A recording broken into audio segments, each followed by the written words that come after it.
Hello, everybody, and welcome back to an extra Game News Roundup episode. Usually we do these, or I do these, once a week.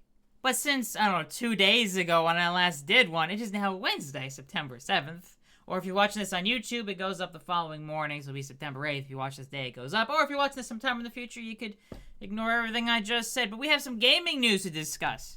Nothing with VG chart estimates going on today, since I normally post those on Mondays, and we went over those in the last episode, so if you want to check that stuff out, go check out the previous episode. But we've got some more Call of Duty, Activision, Blizzard, Microsoft acquisitions, Sony response stuff going on. It feels like there's something always going on. We actually have a bunch of other gaming news to go over as well. But the first things first. Recently, Microsoft Gaming, we'll go into this first, and then we'll get into what Jim Ryan's response is. But Microsoft Gaming CEO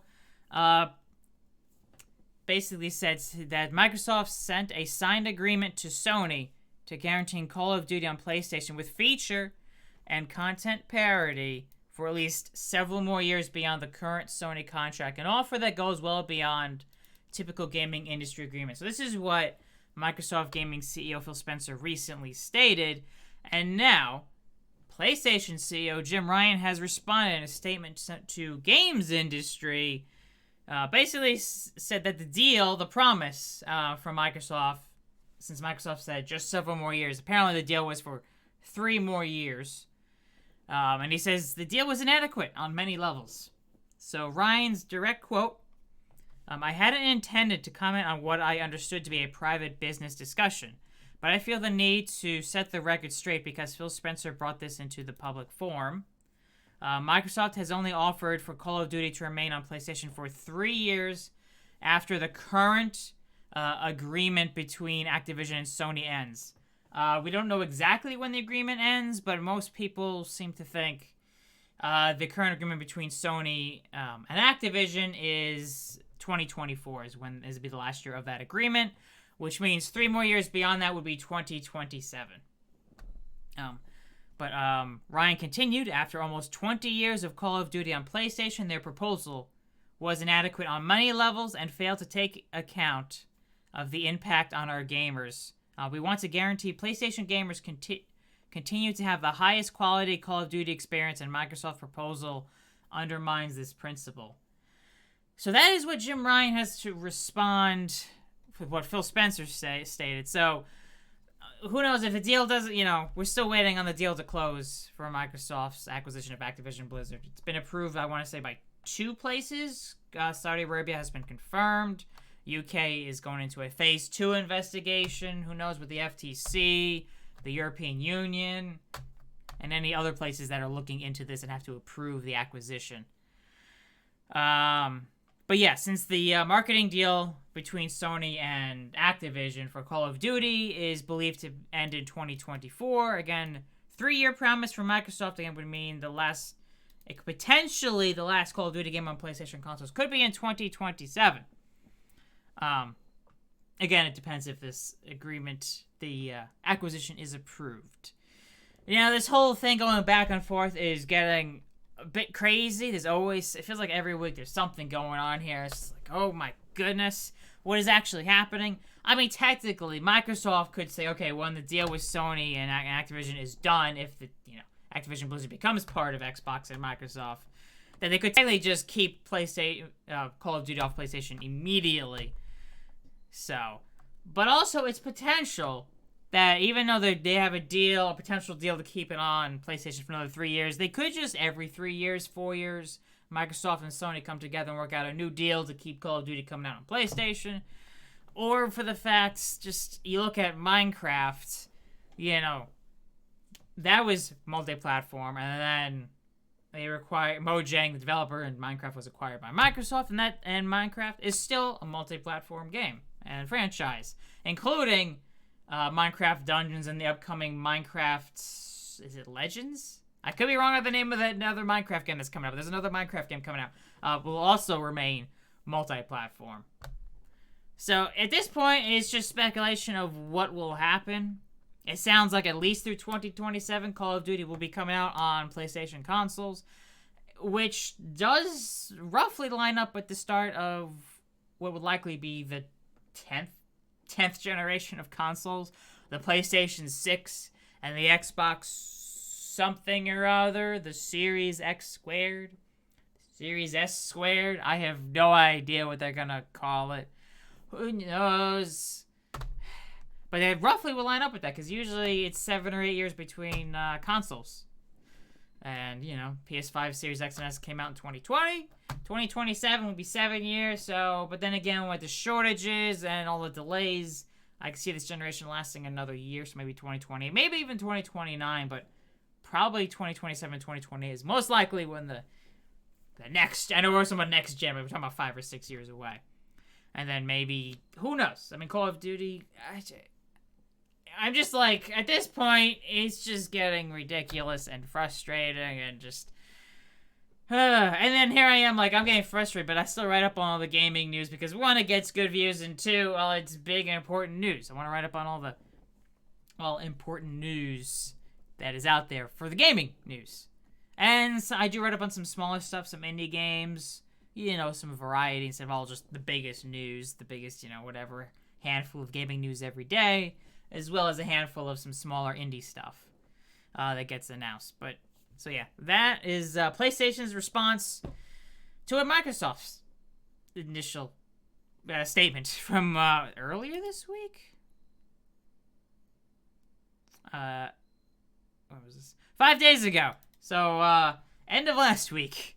So yeah, we knew several more years. So we'll see. Now, considering Call of Duty is, it is basically one of the best-selling video games every single year. If not the best-selling video game every single year. Every Call of Duty is either number 1, number 2, number 3. I mean, if you look at at least in the United States, you look at NPD's data, the best-selling game every year is like Call of Duty. You just see like pretty much Call of Duty every year, and then GTA 5 comes out, then Call of Duty for a bunch of years, and then Red Dead Redemption 2, and then Call of Duty for a bunch of years. And although there is the potential, I mean, that Elden Ring might be the best-selling game in the U.S. this year. It might outsell Modern Warfare 2, but of course we're talking about Elden Ring, which came out in January, and Modern Warfare 2, which comes out sometime in November, I think. But yeah, if... Hypothetically speaking, what would happen if Microsoft's like, okay, we're gonna remove Call of Duty off PlayStation? Well, the fact that people who play Call of Duty on PlayStation would be, we say SOL unless they're willing to either get a gaming PC or an Xbox. Or I guess if they have fast enough internet with Xbox Cloud Gaming now available on some Samsung smart TVs, or I say on your phone, but can you imagine playing a big shooter on your phone? I realize people do, but I don't know. But I'm trying to think, what else is there to even add about this? I know Sony's obviously Sony's worried. I mean, it makes sense. I mean, you think about Call of Duty each year, they sell 10 plus million copies on PlayStation alone, which, $60 a copy sold. We're talking about, and then plus DLC, we're talking potentially $600+ million in revenue for Call of Duty sales just on PlayStation every single year. And then Sony takes a 30% cut off of that, as well as DLC cut. And then obviously that would be Microsoft leaving money on the table as well. Think about what they would take, and so who knows? It's at this point, it's up to the regulators either to approve or not approve the acquisition. And then after that, it'll be up to Microsoft to make a decision to either keep it fully multi-platform or take it off PlayStation. Which, if they take it off PlayStation, I would assume maybe 5 to 10 million PlayStation gamers would end up moving to Xbox ecosystem. Potentially a little bit more than that. But again, if you know about video game sales, the PS4 ended up selling more than twice as much as the Xbox One. But so far this generation, though, the gap is closer this generation than the last generation between PlayStation and Xbox. It's not like 7th generation where the 360 and PS3 were practically tied. I mean, they were within a few million of each other. That's how close they were. But you look at the last generation, 117 million versus a little over 50 million, so a little more than 2 to 1 in favor of the PS4. Well, currently 22.7 million versus 16.7 million. So closer gap, but not nearly as much as the 7th generation, where again they were all within a few million sales of each other, PS3 and the 360. And Nintendo does their own thing. If anyone's wondering, Nintendo, they just do what Nintendo does. So there is that. Also in PS5 news, there is a new PlayStation 5 model. Now don't go be like, oh my goodness, is it a PS5 Slim? No. The PS5 is going to look the same to you. The only difference really to you is if you put it on a scale compared to the launch one or the last year's revision, it's lighter. Yeah. So yeah, the PS5 disc version at launch weighed 4.5 kilos. Well, the latest revision is 3.9 kilos. And the PS5 digital edition was 3.9 kilos at launch, and the latest version is 3.4 kilos. We're talking about 0.6 kilos lighter, kilograms. And a tech YouTuber, Austin Evans, acquired the model, and he opened it up and took a look inside. And there are noticeable differences, besides the fact that, yeah, it is lighter. What has made it lighter? In his report, looking into it, the new PS3, PlayStation 5 model now has a different motherboard that is smaller than the previous models, and the solid-state drive enclosure has an improved heat shield added to it, which is always a good thing. The heatsink has shrunk in size as well, and it is smaller than the previous two models of the PS5. But the heatsink does include a heat pipe that runs to the other side of the console that I guess wasn't there before. And the plastic mold itself, since things are smaller, has more support added to it than there was there before. And he also did some testing playing Astro's Playroom. The latest model does use less electricity, which I mean is always a good thing, using less power than before. He tested playing Astro's Playroom. The launch model was using about 218 watts of electricity. The 2021 model was using 229 watts, a bit more. And with his testing, the latest model was using 201 watts. So a good, 17 to 28 watt decrease. So close to a 10%, maybe about a 10% decrease in power usage, which is, 10% power is good. Especially I'm hearing reports of, I think like in the UK, of like electricity prices, energy prices are skyrocketing out. Maybe across Europe, I'm not totally sure. So any way to save power is a good thing. But he did point out one negative. The CMOS battery is now completely blocked by the heat sink, which before was easily accessible, which makes replacing it harder. Which obviously the CMOS battery is meant to last a long 10 years, 20 years or whatever before it should need replacing. It's just if you need to replace it now in 20 years or whatever, it's going to be a bit more you have to do to gain access to it. But with the parts in it shrinking, potentially next year we'll see a PlayStation 5 Slim. I don't think it's going to be tiny per se, but a smaller Slim model of the PS5 potentially next year, which would line up with the PlayStation 4 because the PS4 Slim came out 3 years later, which next year would be 3 years after the PS5 launch. So potentially next year PS5 Slim. That's my guess. Could be completely wrong. There may never be a PS5 Slim. I have no idea.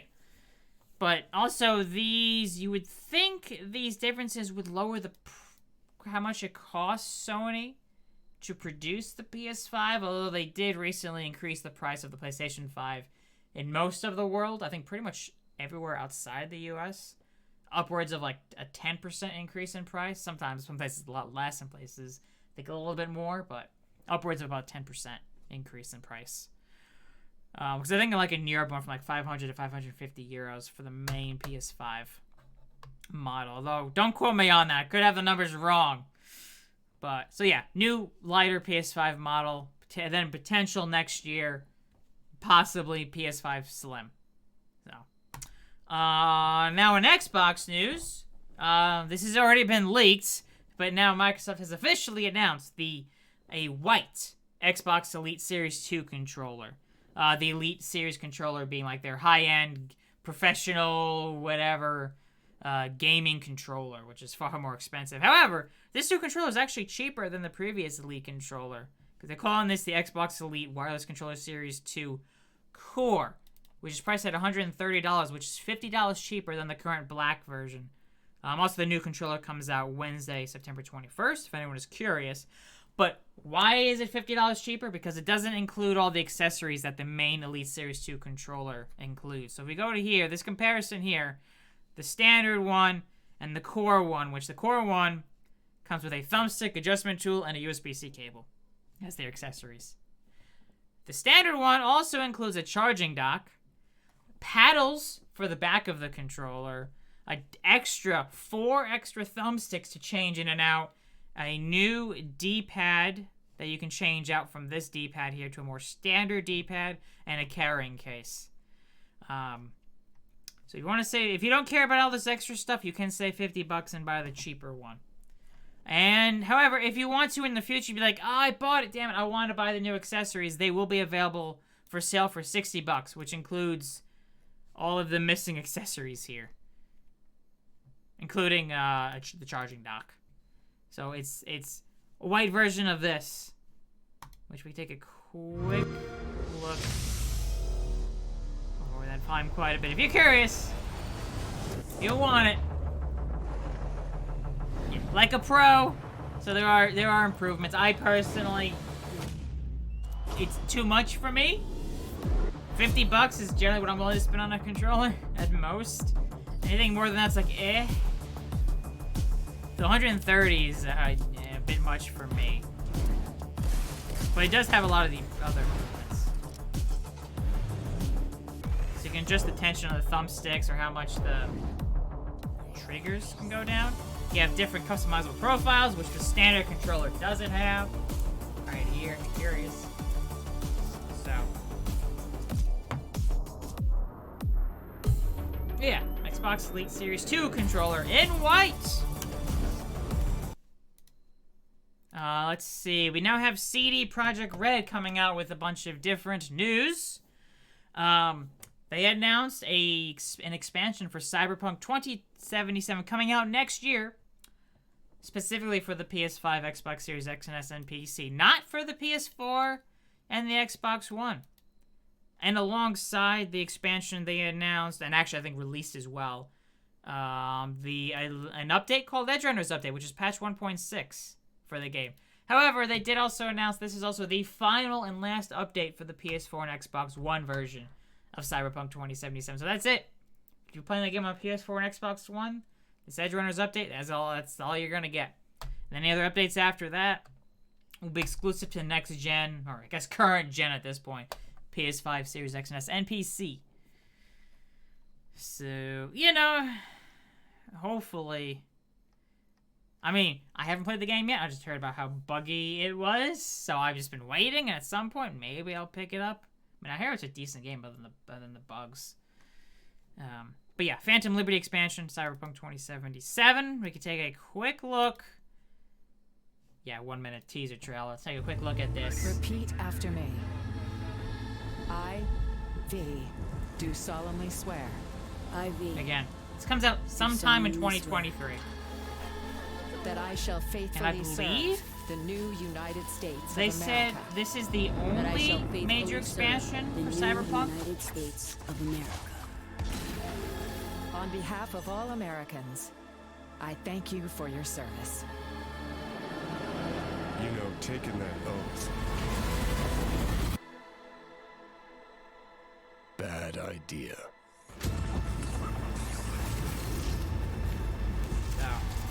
So yeah, Cyberpunk 2077. Phantom Liberty expansion, which again, I think they said will be the only expansion for Cyberpunk. I mean, they're going to be adding other new content, but I guess the only major expansion. They also announced Witcher 3. PS5 and Series X and S versions are still on track for a Q4 2022 release. So sometime, October, November, just December. It's still on track. So if you've been waiting, or if you want to replay The Witcher 3 on the next-gen consoles, those versions will hopefully be out in the next few months. It also, oh yeah, by the way, the next-gen versions also includes DLC based on the popular Netflix series. So there'll be content based on the Netflix series. I don't know if it's just outfits or something. I'm not totally sure. Let's see what else we got. And CD Projekt Red also announced they're developing currently 2 AAA games alongside the Cyberpunk DLC expansion. Now, we do know one of the 2 AAA games is the next entry in the Witcher series, which they've already announced they are currently early in development on. What is the other AAA game going to be? I have no idea. Could be another Cyberpunk. Could be something completely new and different. Or something. I had no idea. But we do know one of them is the next entry in the Witcher series. The other one, we don't know what it is. So, and going into system updates, we have Xbox and PS5 system updates. The Xbox system update added party chat noise suppressions, which should remove noises like if you're, clicking the buttons on your controller.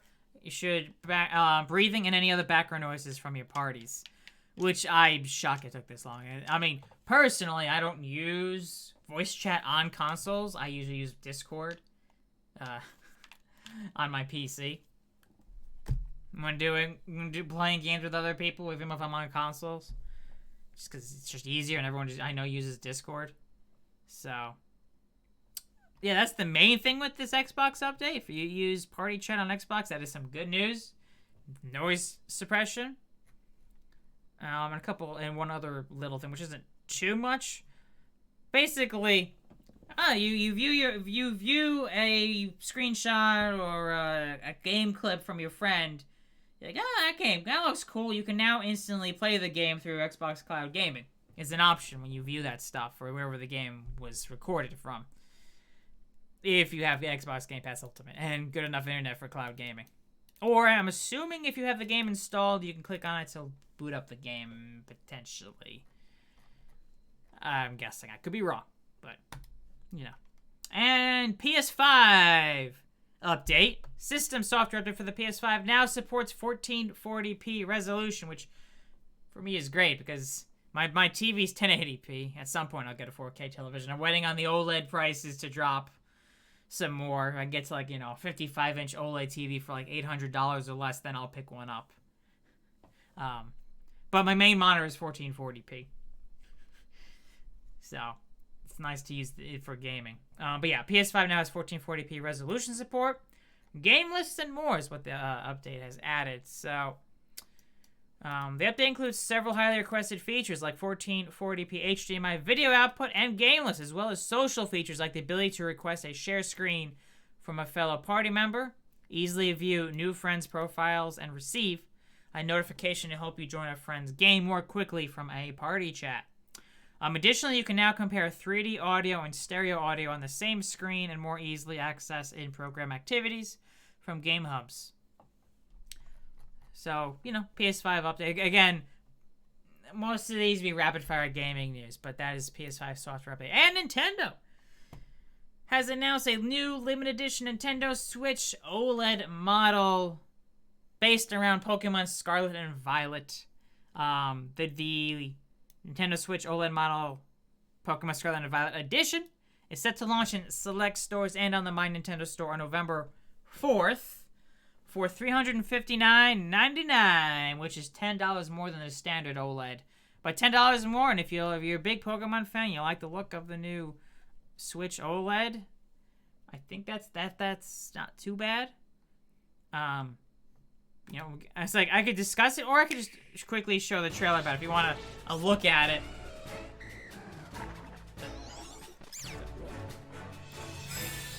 Okay, don't go completely full screen. See how it is. Oh, there it goes. That was weird. So, Scarlet and Violet colors. Different logos on the bottom there. And on the front, you get the 2 legendary Pokemon, I believe, from Scarlet and Violet. Little design, but yeah, it's only $10 more than the standard Switch OLED. It's not too bad. if you're curious about that. Again, November 4th, while Pokemon Scarlet and Violet comes out for the Switch on November 18th. So, yeah.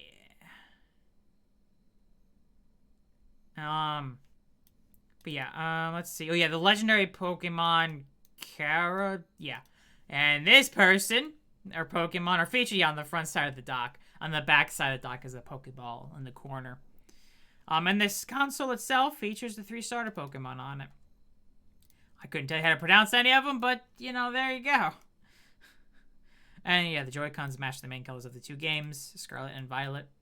And feature emblems of the 2 different academies that appear in their respective games. So there's more differences with this Pokemon games than, I think, any other previous different editions of Pokemon games. Usually it's just, there's a half a dozen or a dozen Pokemon differences between the 2 different versions. This one, I think, has, depending on which version you buy, has a different Pokemon professor. And apparently 2 different academies. There's some more noticeable differences between the 2 versions. And which one am I going to get, if you're wondering? I have no idea. Figure out which one. I'll worry about it when the game comes out, though. Also, we have a rumor. Technically a report, but I always like to follow it as a rumor until we know for sure.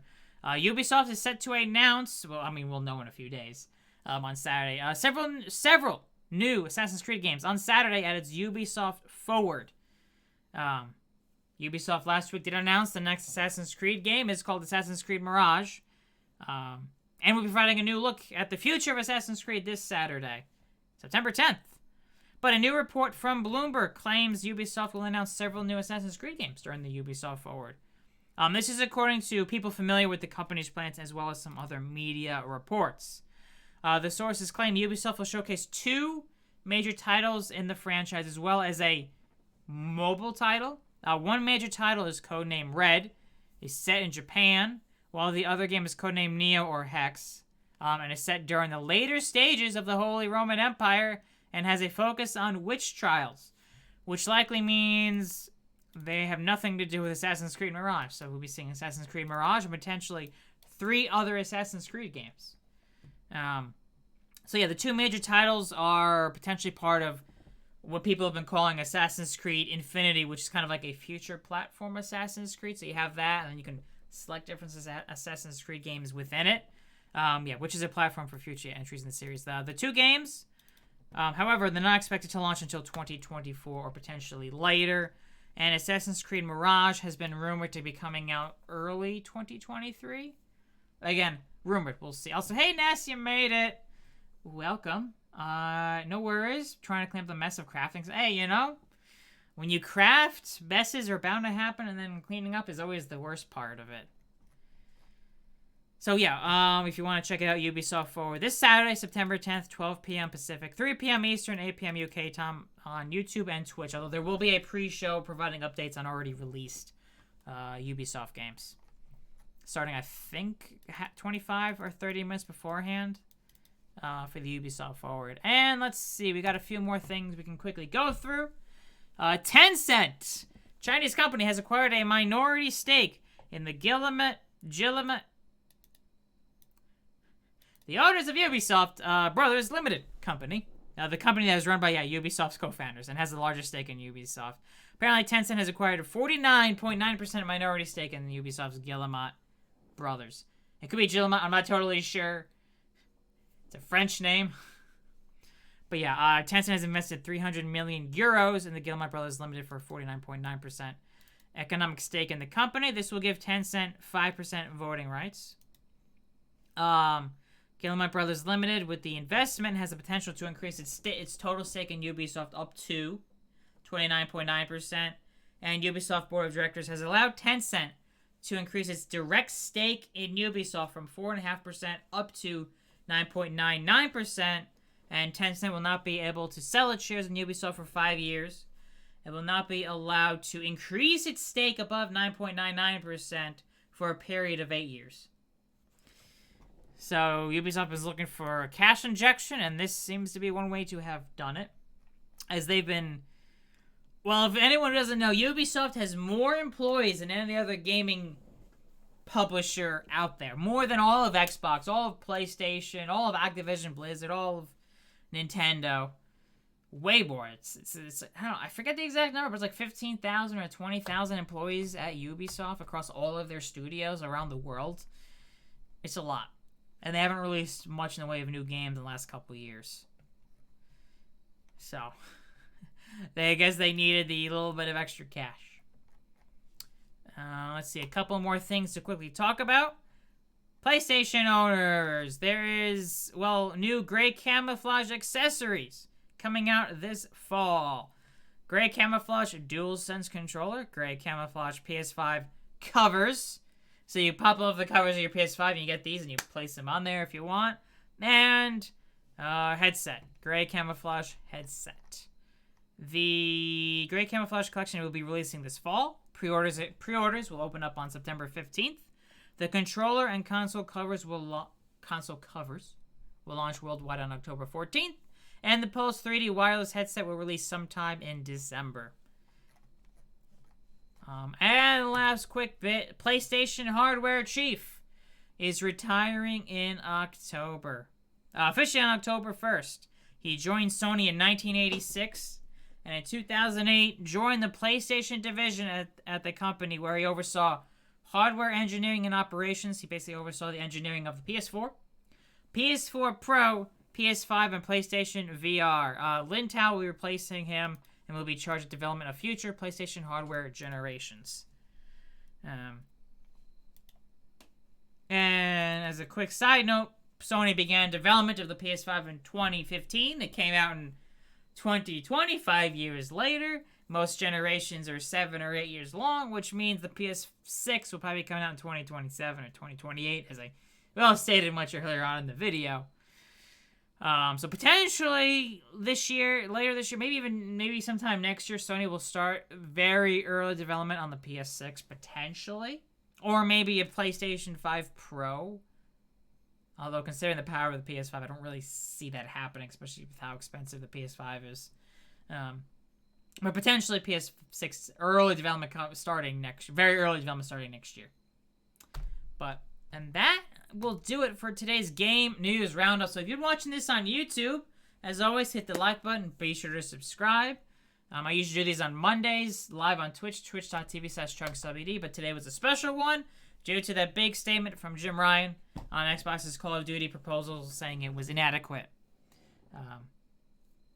So yeah, hope you all enjoyed. Hopefully see you all around for more Game News Roundup. And again, if you always want to help out with the algorithm, watch these videos all the way through, hitting the like button, leaving a comment. And I'm sure everyone knows all about the YouTube algorithm at this point, at least some ways on improving, getting more views on your videos. So anyways, thank you all so much for watching. And I'll see you all at the next Game News Roundup.